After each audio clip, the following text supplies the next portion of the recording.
Bismillahirrahmanirrahim. Assalamu alaikum dear students. I'm here with new syllabus mathematics book D3.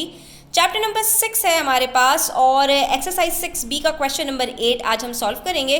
तो video and तक ज़रूर देखिएगा और अच्छी लगे तो लाइक कमेंट शेयर कीजिएगा। चैनल सब्सक्राइब नहीं किया तो प्लीज़ सब्सक्राइब कर लीजिए।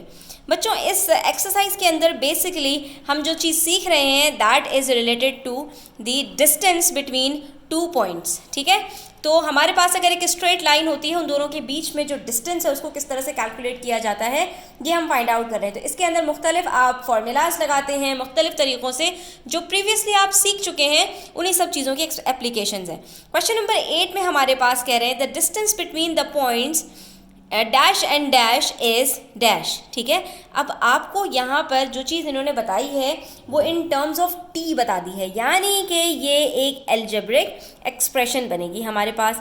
तो इन्होंने कहा 2 पॉइंट्स हैं आपके पास, पहले पॉइंट के जो कोऑर्डिनेट हैं वो 1 और 2t है और जो दूसरा पॉइंट है उसके कोऑर्डिनेट्स 1 - t और 1 है। ठीक है, लेकिन इन दोनों के बीच में जो डिस्टेंस है वो भी इन्होंने हमें बता दिया, दैट इज √11 - 90।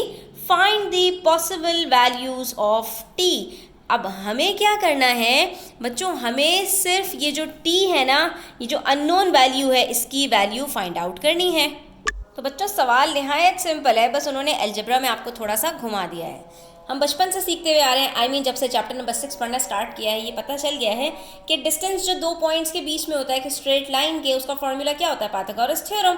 उसका स्क्वायर होता है बराबर x2 - x1 स्क्वायर के प्लस y2 - y1 स्क्वायर के। तो अब यहाँ पर हम सपोज कर लेते हैं कि हमारे पास x1 y1 क्या है और x2 y2 क्या है। हम कोऑर्डिनेट्स अपने यहाँ पर सपोज कर लेते हैं।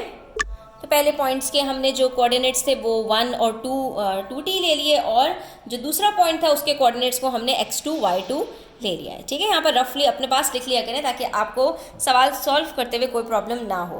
तो अब हमने सिंपली क्या करना है, वैल्यूज़ को पुट करना है। x2 हमारे पास है यहाँ पर 1 - t और माइनस x1 हमारे पास है 1 और इन दोनों का हमने कर देना है स्क्वायर प्लस।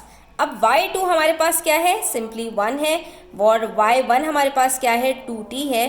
तो अब हमने सिंपली इसको सिर्फ सॉल्व करना है। ठीक है बच्चों, अब यहाँ पर रूट से स्क्वायर कट हो जाएगा, हमारे पास यहाँ पे बच जाएगा 11 - 9 और दूसरी तरफ हमारे पास बचेगा 1 - t - 1। तो 1 - t - 1 से 1 कट हो गया, ये बच गया -t स्क्वायर। तो -t का स्क्वायर क्या होता है बच्चों, t स्क्वायर प्लस, ये हमारा ब्रैकेट खुल गया है यहाँ पर। ठीक है, 1 - 2t स्क्वायर। अब ये यहाँ पर कौन सा फॉर्मूला लगेगा, कौन सी आइडेंटिटी लगेगी, a - b to the whole square. तो वो क्या होता है हमारे पास, a square - 2ab plus b square. बस हम इसको ओपन करेंगे और इसके बाद इसको सॉल्व कर लेंगे। ठीक है बच्चों, t स्क्वायर हमारे पास एज इट इज़ रहेगा, 1 का स्क्वायर 1 माइनस 2 2s are 4 और t -4t और प्लस 4t स्क्वायर। ठीक है, तो हमारे पास ये आ गया, एक तरफ 11 - 9t और दूसरी तरफ t square plus 1 - 4t plus 4t square. तो हम यहाँ पर देख सकते हैं कि हमारे पास कौन से वेरिएबल सेम है, t स्क्वायर और t स्क्वायर दोनों में एडिशन हो रहा है। तो t square plus 4t square gives us 5t square और इसके बाद -4t प्लस 1 और इधर हमारे पास था 11 - 9t। अब हम क्या करेंगे, इस वाली को इधर ही शिफ्ट कर देंगे, यानी एज इट इज़ लिख देंगे और जो हमारे पास ये वाली आइडेंटिटीज़ हैं इसको भी हम इधर लेकर आ जाएंगे। तो ये हमारे पास हो जाएगा -11 और ये प्लस 9t और दूसरी तरफ हमारे पास आ जाएगा =0। अब हम इसको सॉल्व कर लेंगे। 5t square -4t plus 9t gives us plus 5t plus 1 -11 gives us -10 =0। अब इसको हम फैक्टराइज करेंगे। आप यहाँ पर देख सकते हैं कि फैक्टराइजेशन का पूरा फॉर्मूला तैयार है। ठीक है, तो हमारे पास यहाँ पर क्या है, 5, बीच में भी 5 है और आखिर में -10 है। तो 5 × -10 गिव्स अस -50।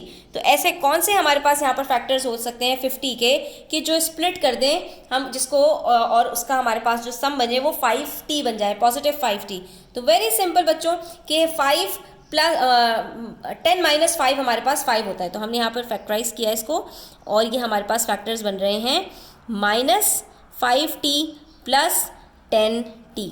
अब आप इन दोनों को ऐड सब्ट्रैक्ट करेंगे तो आपके पास मिडिल टर्म आ जाएगी, और इन दोनों को आप मल्टीप्लाई करेंगे तो आपके पास वही प्रोडक्ट आएगा जो 5t² और -10 का आ रहा है। ठीक है, तो अब हम इसको यहाँ पर फैक्टर्स बनाना हमारा आसान हो गया है। हमने यहाँ पर कॉमन ले लेना है, 5t अंदर बच जाएगा t-1 प्लस 10 यहाँ पर भी हमारे पास बच जाएगा t-1 इज इक्वल्स टू 0।